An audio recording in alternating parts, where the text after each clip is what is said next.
too much like head. It's never been said before.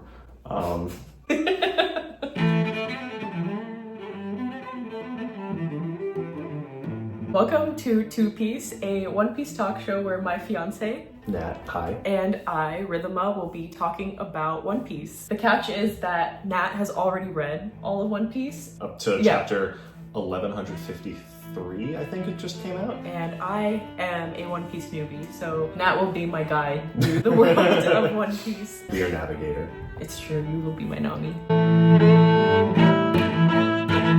So we're going straight in with let's just start. Okay, starting with Romance Dawn then. What did you think of that first arc in general? To be honest, it's been a while since I read that first arc. I feel like the first arc did not disabuse me of the notion that One Piece is like a kid's comic. Sure. But even though I enjoyed it and I liked it, I feel like Luffy being a young child didn't really change my mind on that point, at least. Yeah, that's fair. There's stuff that kids can enjoy throughout One Piece. I don't think anyone's really disputing that. This series gets a lot more serious as you go on, and you have not yet seen all of that anyway. Yeah. So I think, that's... Yeah, and I mean, if we're just limiting the conversation to Romance Dawn, that's true in the next arc over after Romance Dawn. That gets disproven a little bit. I could, I see what you mean. The flashback and, the introduction to Shanks and the introduction to the story in general. How do you feel about that first scene with Roger's execution and the announcement of the era of the pirates and sort of everyone rushing to find the One Piece? How do you feel about that as setup for the series? I think it's really good. I really liked that first scene, and I feel like it's a great inciting incident because it just promises so much. Yeah. The idea of the Pirate King is so cool and very epic fantasy in a way that I like. Yeah, it just sets up a lot of interesting questions for the series. I could see this being a 1,000-chapter story already. I think the cool thing for me about that setup is that, at first, you're like, oh, it's the Pirate King's treasure. It's a lot of money, right? Yeah. And that was when I first read One Piece and when I first watched the anime many, many years ago.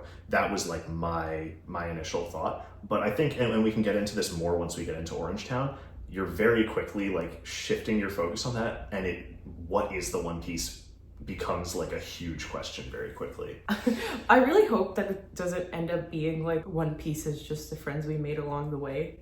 I don't think this is a spoiler. I believe that Oda has straight up come out and said that that's not the case. Before we move on from that introduction, what do you think of Shanks? I mean, that's a huge character to be introduced early on, especially, jumping forward to the end of the first 100 chapters. You see him again, you see him meeting Mihawk. So you're not only is this guy someone that Luffy looked up to as a kid, Shanks is a big deal. Yeah. So what do you think of that introduction? I liked that he's a good person. I think that it sets up something that keeps coming up in these first 100 chapters, which is that over and over, the bad guys fail because they're evil. Shanks sets that up really well, and I just like him. He's a cool guy. That actually is such a good transition to one of the main talking points that I wanted to hit for this first arc, because I think one of my favorite things about Romance Dawn is that it very quickly sets up there are especially early in One Piece, there are pretty straightforward good and bad guys. You can see a character and it's okay, this is a good person. It's a little more complicated than that, but on the surface, you see that. But what One Piece is very careful to do is tell you whether you're a pirate or a marine is not a predictor of if you're a good or bad guy. You meet Shanks early on, and Shanks is this great pirate. And then your first actual encounter out in the world once Luffy leaves the island is Alvida, who is clearly this huge piece of garbage pirate. Yeah. And then right after that, you meet Axe-Hand Morgan, who's this piece of shit marine. Yeah. And I really like that because it sort of tells you that the politics and the labels of this world are going to be a little more complex. Is his name Kobe? Kobe, yeah. Yeah, who's just this really sweet boy who wants to be a marine and go to the Navy. And I feel he represents what the Navies and what the Marines should be. The other really cool thing that he does with Kobe is, and this is a point that a lot of people have made about Kobe's introduction, is that Kobe hears that the Marines have arrested Zoro, right? When Luffy's going to recruit Zoro. And he's oh, well, the Marines have arrested him. He must be a bad person. You don't want him on your crew. And Luffy's No, I think I'll see for myself. You know, because Luffy is such an interesting character because he's such a dumbass, and he comes off as as this total doofus character, but he has this really subtle emotional intelligence where it's like, no, just because the Marines say he's a bad guy, I'm going to see for myself. And he goes and he sees Zoro being kind to the little girl who brings him the rice balls, and that's all he needs. And he's like, I want you on my crew. Yeah, he does that with like all of the crew members. Yeah. How does Luffy know who's going to be part of his crew? Is that just like an instinct that he has as a pirate, or I don't know? That's a great question. I think so. My read is that it's largely emotional intelligence, and actually a point to that favor. This arc does so much to set up the importance of people's dreams, right? Luffy wants to be the pirate king. Kobe wants to become a Marine. Zoro wants to be the greatest swordsman. Yeah. And when Luffy hears that Zoro wants to be the greatest swordsman, first of all, that's like, he is immediately like, yeah, this is my guy. Yeah. And same thing when Zoro hears that Luffy wants to be the pirate king. That's when he realizes like, oh, I could be a pirate with this guy. And that last scene where Luffy eggs Kobe on, like gets him to punch Luffy in the face in front of the other Marines because Luffy knows this is how I convince those Marines that Kobe can be one of them. He is an idiot, but he's also really good at assessing a situation and sort of knowing what people want to see, what people want, and also valuing, like, I know that this is going to put me and Kobe on opposite sides of this conflict, but he's my friend and I want him to chase his dream. I think there was even a panel at the end where all the crew goes through and is like, Nami is like, I want to make a map of the whole world. Yep. Sanji is like, I want to find the all blue. Zoro is like, I want to be the first, or I want to be the greatest swordsman, and like, you know, all this. I love that scene. Yeah. They do a really good job in the live action of adapting that scene too. Oh. Does Usopp have a dream, or is he just kind of there? Usopp's dream in that scene is to become a brave warrior of the sea. Okay. Which is like the most nebulous, right? Like everyone else has a concrete goal. Yeah. And Usopp wants to be a brave warrior of the sea because Usopp's a coward. Yeah. I like Usopp a lot, actually. He's sort of like the most uninteresting part of the cast so far. But also, because of that, he's the most interesting because I feel like I would be Usopp if I was part of the crew. Usopp's like, the normal guy in that crew. But I love, like, there's that scene in Arlong Park. He's like, if I don't fight as much as I possibly can, like, I can't go back and, like, be part of this crew. And maybe calling him a coward is wrong because he's afraid, but every single time he's like, I'm scared, but I'm going to overcome it. Yeah, that's like literally the definition of being he's brave. Actually the bravest. Yeah. No, I think that's true. I think you're right. I had two other things I wanted to get your take on. What did you think about that Zoro flashback? That brief section where he goes back and it's like showing his childhood with Kuina. I don't know. I didn't really have that many thoughts about it. I was like, that's okay. I think of all the flashbacks, I liked Zoro's, and I liked that his like introduction was pretty brief. But Zoro's not my favorite, like, or the character I'm most interested in. That's to totally be honest. fair. I like him, and I think he's like a cool guy, but he's not my favorite. I love Zoro. He's not my favorite character either. I do love him. The character flashbacks get longer from there, as you saw with, especially with Sanji and Nami. Other than that, what are your thoughts on the characters so far? Like coming out of this arc, what were you thinking about the cast? I think coming out of Romance Dawn, that was the one where I was like the most like, okay, I'm starting to see the world, where it could go. I think Zoro's an important like first character to introduce because I feel like he's so cool. And he's so, like, competent, you know? Like, I feel like if you'd opened with Usopp, like, it wouldn't have worked. So, like, having Zoro... Is it Zolo or Zoro? It's Zoro. So, Viz does this translation where it's... The way that Japanese works, you could translate it either way. But it's, like... Viz translated Zolo because they're worried about copyright. Oh, okay.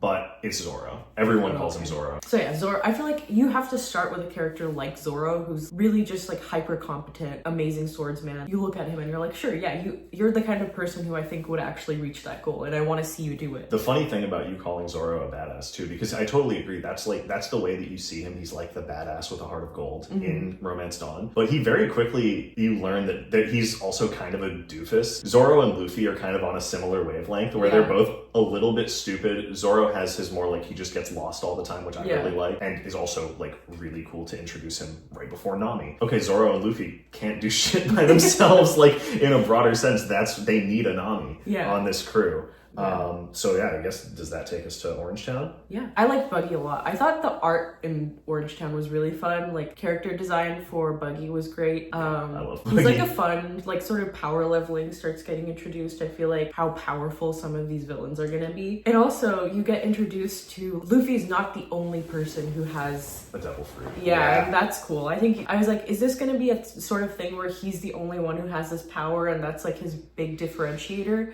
And then you see Buggy, who has the chop fruit, which is super cool.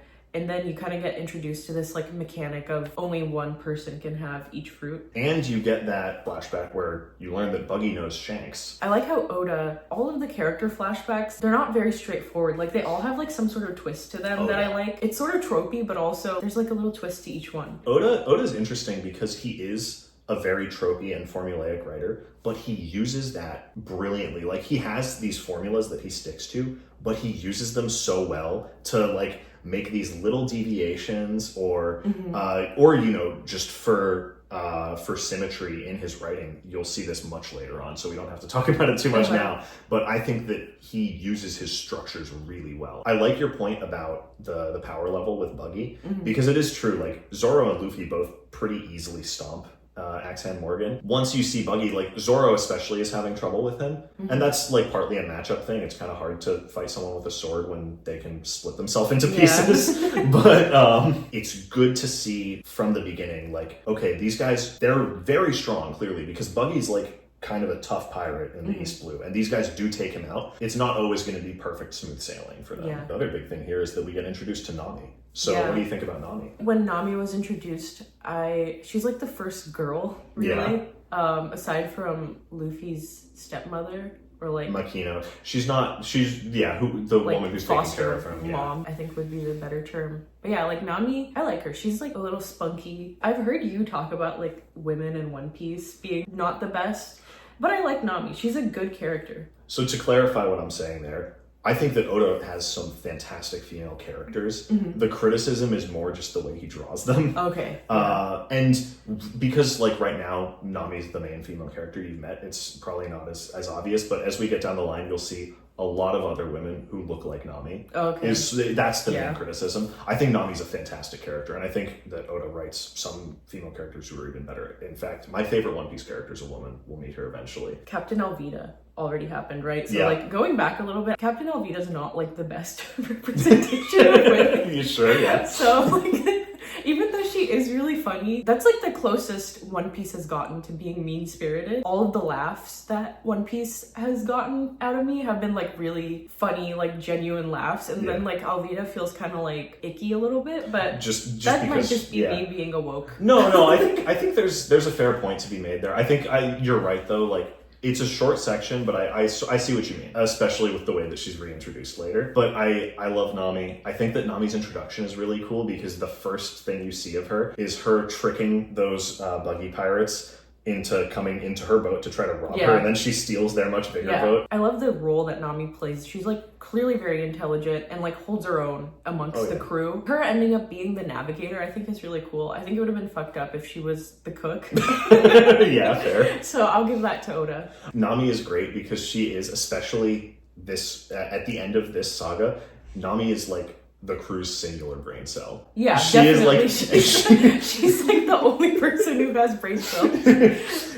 I love her. You know, Zoro and Luffy are fighting and she bonks them both on the head. Even though they're both like much more powerful, she still like, she scares them. She is like their mom in that respect. Yeah. So the other thing I love about Orangetown, you get this with Choo Choo, and this goes back to what I was saying with Roger and sort of starting to think of the One Piece as like, oh, maybe it's not just a lot of money, is that this chapter really introduces the idea that treasure is subjective, right? Like Luffy referring to his hat as his treasure. Yeah. When Nami repairs that for him at the end after Buggy damages it. And I don't remember the panels exactly, but I'm pretty sure that it's Luffy referring to his hat as his treasure that gets Nami interested in him in the first place. She starts to think like, maybe there's something more to this guy. So you get that introduction, and then similarly, you get the whole sequence ends with Choo Choo defending his owner's store, Yeah. where it's like, I love Choo Choo. I thought Choo Choo was gonna be like a recurring character that they bring with them on the ship, and I got so excited because he's so cute. He is. Do you know the story that he's based on? No. There was a dog in Japan who would walk to the train station with his owner every day. Oh. And one day his owner had I think a heart attack and died at work. And the dog would walk back to that train station and wait for him every day for like 10 years. That's so sad. That's the story that Choo Choo's based on. It's a really sweet story. It's so fucking sad. Yeah. There's a statue of him at that train station now. But I like that because it's just like, yeah, treasure it's not just about money. It's like what matters to you. Yeah. And you get that with Mayor Boodle too, who's like so invested in protecting this town. Yeah. And I think that's such a cool theme to introduce now when you're introducing Nami, who is like seemingly the most materialistic character of the crew. But then you learn in Arlong Park, okay, why does Nami care about money so much? Definitely. Yeah, we were talking about Nami, but I feel like it's jumping the gun a little bit. Yeah, I don't want to get too much into her yet. The arc where there's that weird island with that guy who's like Gaimon? Yeah.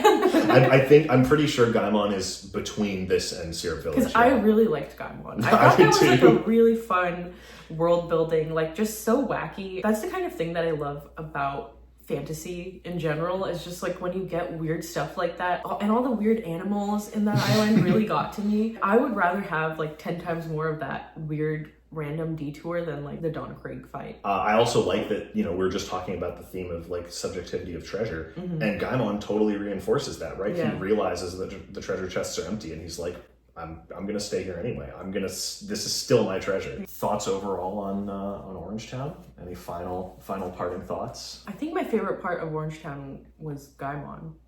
That's valid. Okay, so I guess moving on to Syrup Village then. Syrup Village is the one with Usopp and Klahadore and Kaya. Kaya, yeah. I liked the story a lot, and I don't know, I just liked the betrayal of Klahadore being Captain Kuro. Captain Kuro of the Thousand Plans. You're so much better at remembering names well, than I'm also a lot more obsessed with One Piece than you are. Yeah, well, you could get there.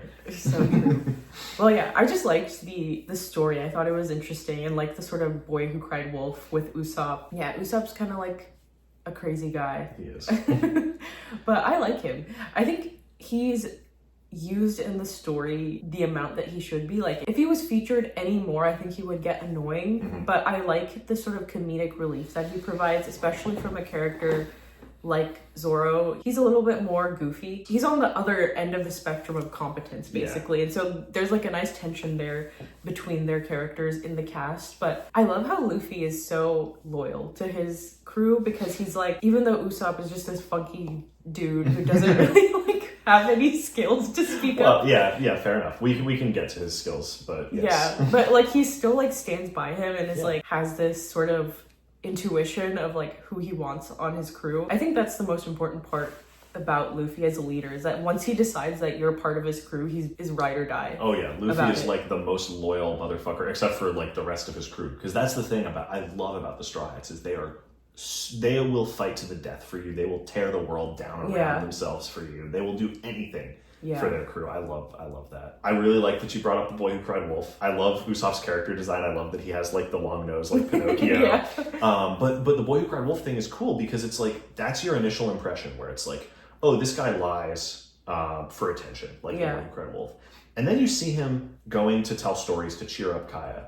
And simultaneously, you get the Straw Hats talking to the Usopp pirates, the three little kids, and they're telling him about that. And Luffy's like, oh, I get it. He's a good guy. Yeah. And that's Luffy's emotional intelligence that we're talking about. He's like, oh, he's not lying for attention. He's lying because he wants to make people happy. Yeah. And then you get that reinforced. You get the little gut punch where it's like he's telling his mom every day that his dad's coming home. And so like his dad is part of Shanks's crew, which is also a cool reveal. Yeah, it's a really cool reveal that I totally forgot about when I first read it, and didn't like, it was mentioned again in like chapter 400 or whatever, and I was like, I was messaging Alex. I was like, wait a minute, is Usopp's dad is on Shanks's crew? And he was like, yeah, you learn about that when you meet him.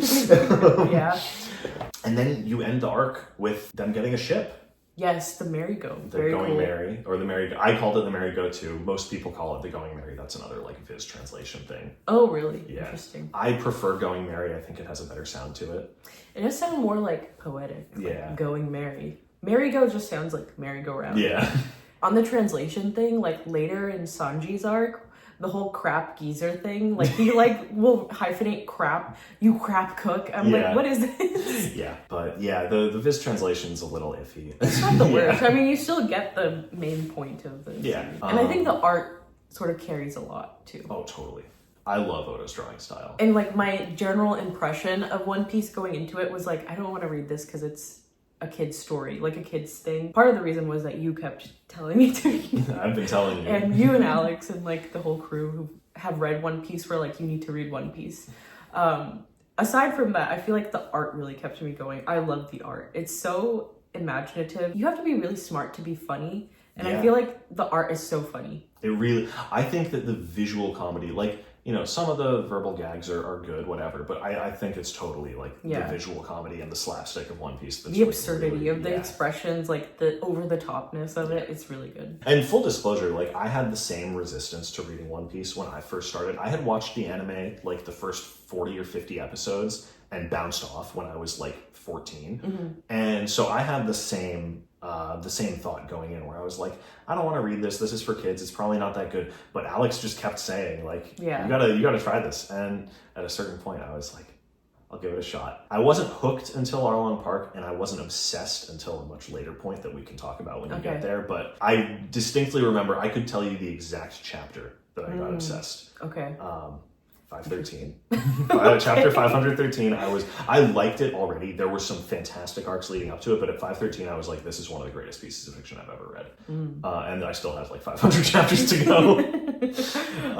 We can move on to Baratie. I'm assuming is your least favorite of the first few arcs? So it has my least favorite stuff so far, but I also really liked Sanji, and like I loved his backstory with Chef Zeph. Oh, it's the so Sanji flashback is so good. It's also really funny that like that Chef Zeph survived by like eating his own arm. It doesn't make any sense. His leg. Oh, okay, so his own leg. Anyways, like, I mean, it kind of does, because like if you're starving, you like end up digesting your own muscle. I don't think that works out thermodynamically. Like you can't cut off your own leg and survive on it. Maybe not. You're the engineer. I believe you. I don't think it's possible for that to happen, but because it's a fantasy world, I'm okay with it. Fair.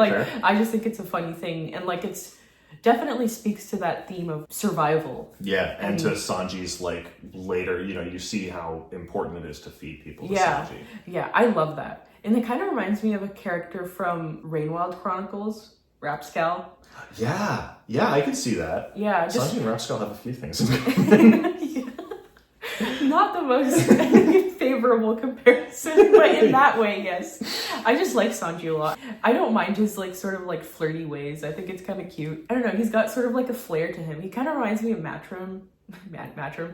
Matrim. I was like, who the fuck? What are you saying? Yeah. I used his full government name. Yeah, that's like... He reminds me of Matt Coffin from Wheel of Time a little bit. He adds that sort of troublemaker flair to the crew. The other big thing in Baratie is the Zoro Mihawk fight. Yeah, that definitely also adds to the power leveling, and also speaks to what we were talking about earlier about like the good guys are the ones that tend to succeed. Yeah. And so like the fact that Mihawk like came in and could have killed Zoro but didn't, the fact that he was like so much more powerful than Don Krieg. I'm not going to comment on the good guys succeeding piece there, just because, you know, that's like water that will that water holds spoilers. But I love the Mihawk introduction, because I think he is this, like, you know, especially after, okay, now we've beaten Captain Morgan, we've beaten Buggy, and we've beaten Kuro. And these are like all seemingly pretty big deal pirates, at least in the East Blue. So you're starting to feel like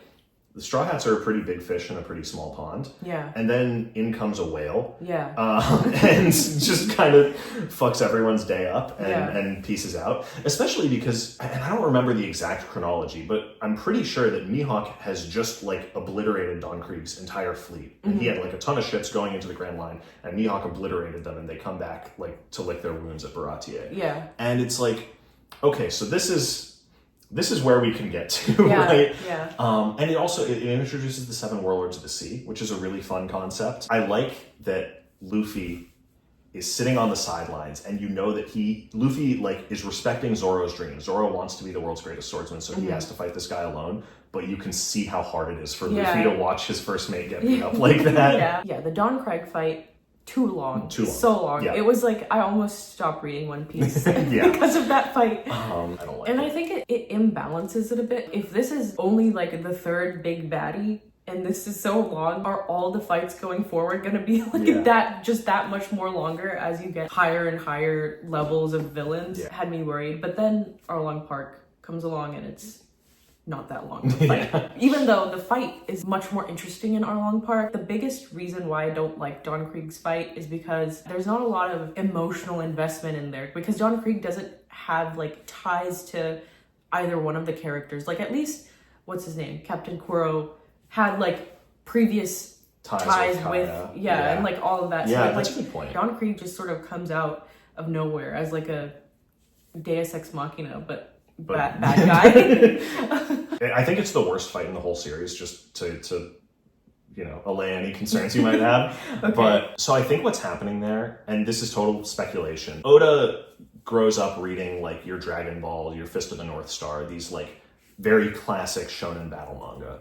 I'm pretty sure he was like 22 when he was writing, maybe younger than that, when he was writing these first few arcs. I think he's still very much trying to find his identity as a writer. I think what One Piece is fundamentally is it's an adventure story. It's a story about like exploring this huge world, and sometimes there are fights in the world. Baratie is sort of the transition where he's testing out like, is this a battle manga? Is this a story about characters having big fights? I feel like that might have been the point where he realized that that's not the story he was telling. Yeah, because the thing I was gonna say that this is bringing up for me is that I don't feel like every arc needs to have a fight. And like thus far, every arc has had a big fight. I don't want to say I'm going to be disappointed if that holds true for the entire manga, and this is like, as a reader, I hate combat in all books. Like, even though I'm a epic fantasy enjoyer, I don't like huge battle scenes. Like, I really prefer books where the violence is kept to a minimum, or if there is a lot of violence, it's like we get over it quickly. Like, we don't dwell on like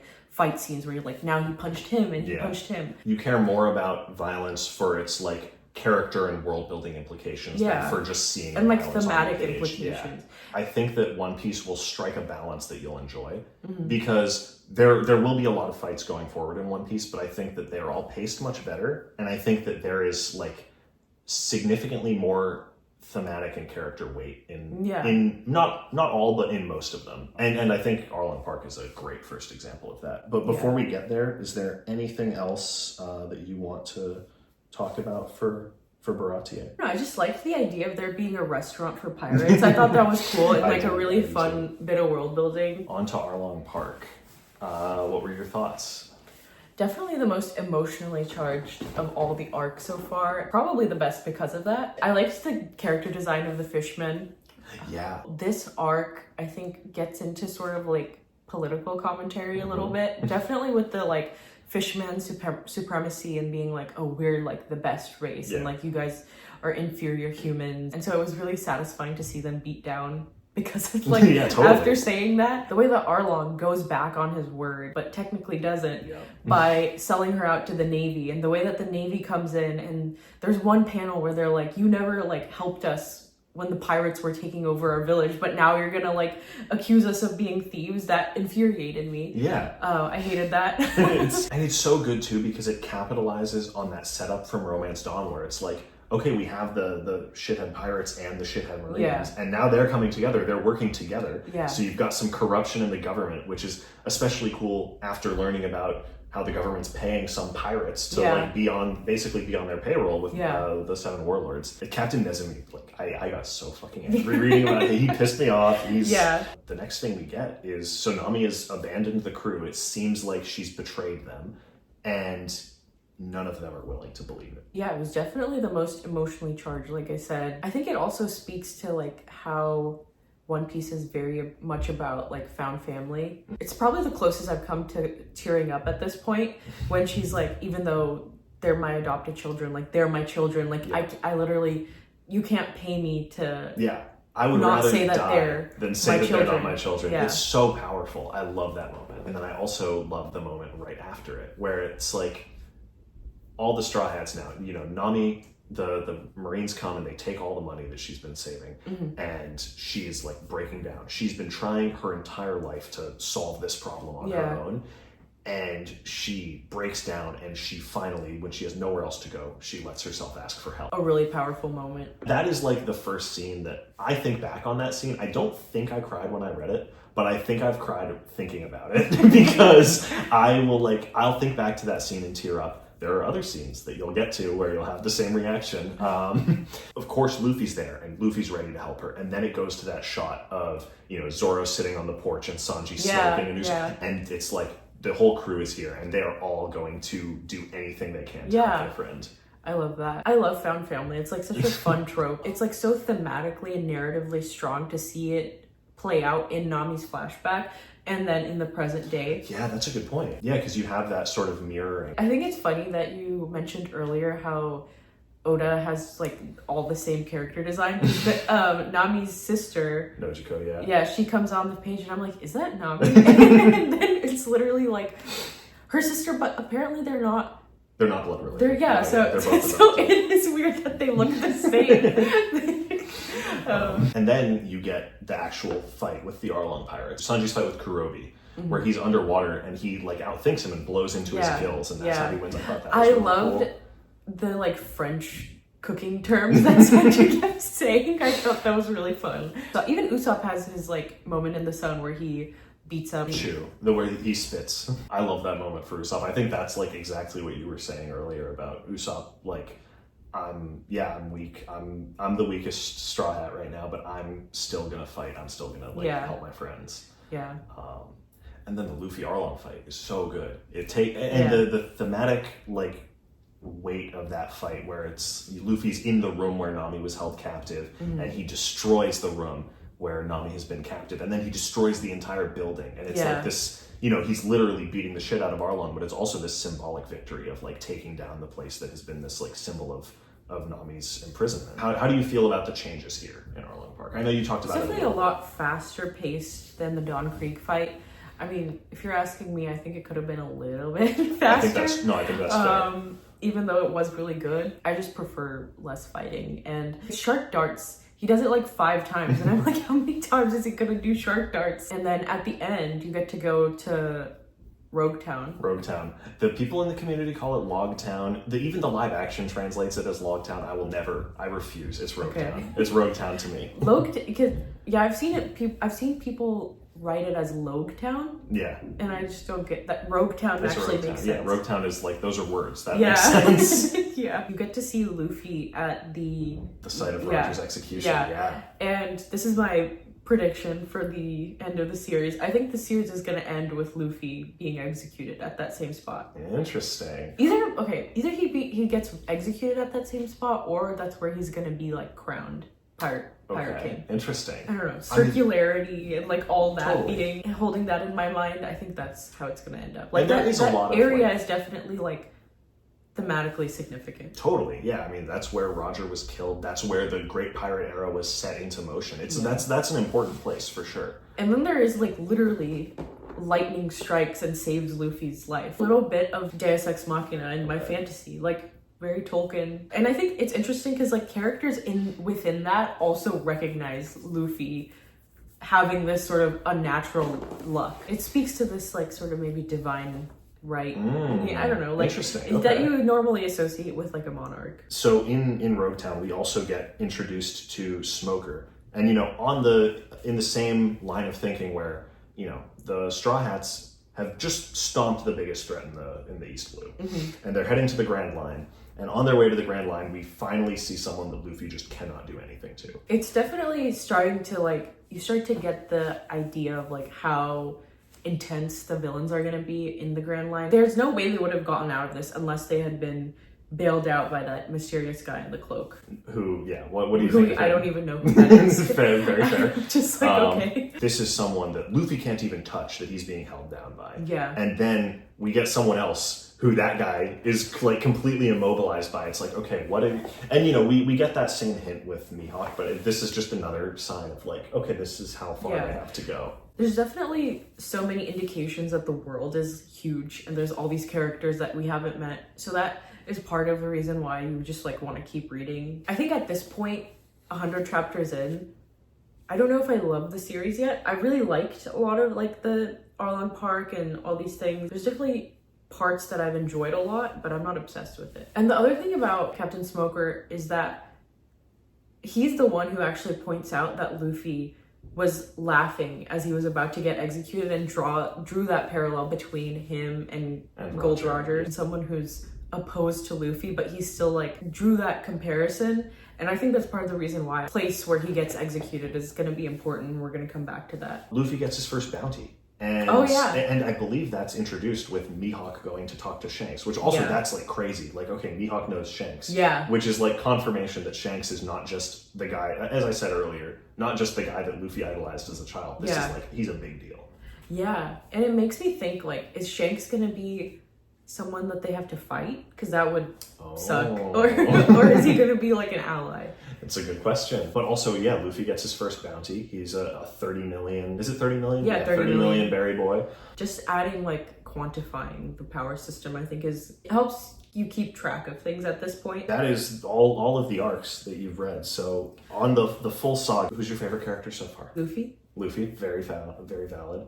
I think... Very phallic. Very phallic, you know. No. I think at this point, my favorite character was probably Nami after Arlong Park. I mean, okay, I like Nami too. I think Luffy was I my actually am number going to two. change my mind and say Nami. That's allowed. I think Luffy was my number two. I liked everyone. I wasn't a huge Usopp enjoyer at this point. I didn't get Usopp until later. Yeah. But Can I do a ranking? Yeah, please. Okay.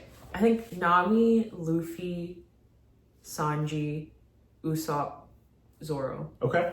I'm gonna like try to get my ranking from that point and say it would have been Nami, Luffy, Zoro, Sanji, Usopp, probably. Okay. I'm curious to see more of this like shadow government that they're talking about and have alluded to. I think that's interesting. My favorite parts so far have definitely just been like in between the big fights. I'm looking forward to more of that. Do you have any predictions or anything that you're looking forward to that's been hinted at so far? Luffy said that he's going to be looking for a musician next, so I'm wondering if there's going to be just like a progressively bigger crew as you go through the whole saga of 1,000 chapters, or if at a certain point they're going to be like, okay, now we have our full crew. Because the plot is so open-ended of just like Luffy finding the One Piece and becoming the king of pirates, if it's just going to be arcs like this, or if there's going to sort of start to be an overarching storyline. Arlong Park is good,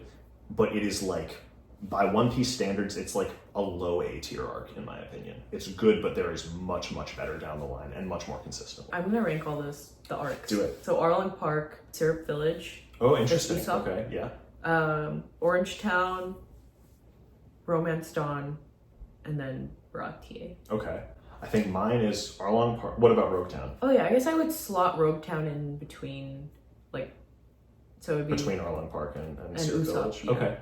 I think my ranking would be Arlong Park number 1 also. Then I would probably put Romance Dawn number 2. Okay. There are some I spoilery might reasons put for Romance that. Dawn ahead of that, because I really like Romance Dawn. So the other thing is that there's a lot of foreshadowing in Romance Dawn. So I think you will look back on that arc very fondly later. Arlong Park, Romance Dawn. Then I would probably put Roguetown, then Orange Town, then Baratie, and then Syrup Village. So the last thing I thought it would be fun to do is to tell you what year you're in, publication-wise. Okay. And so first I want you to guess. What year do you think Chapter 100 came out in? I know it's been going for a really long time. Yeah. Is it like 1995? So One Piece started in 1997. Okay, so if it started in 1997 and this is 100 chapters, and I'm assuming a chapter a week came out, 1999. With a few breaks, but yes. Yeah, so Arlong Park, or Roguetown ended in 1999. Chapter 100 came out August 9th, 1999, so a month before I was born. Wow, oh, that's crazy. And yeah, it's still going.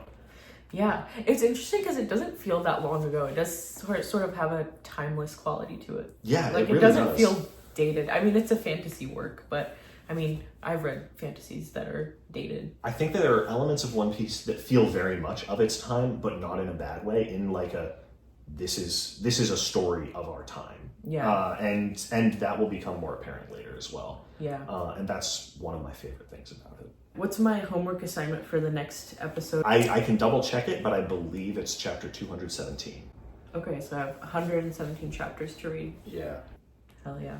Well, until next time, we'll see you on the next installment.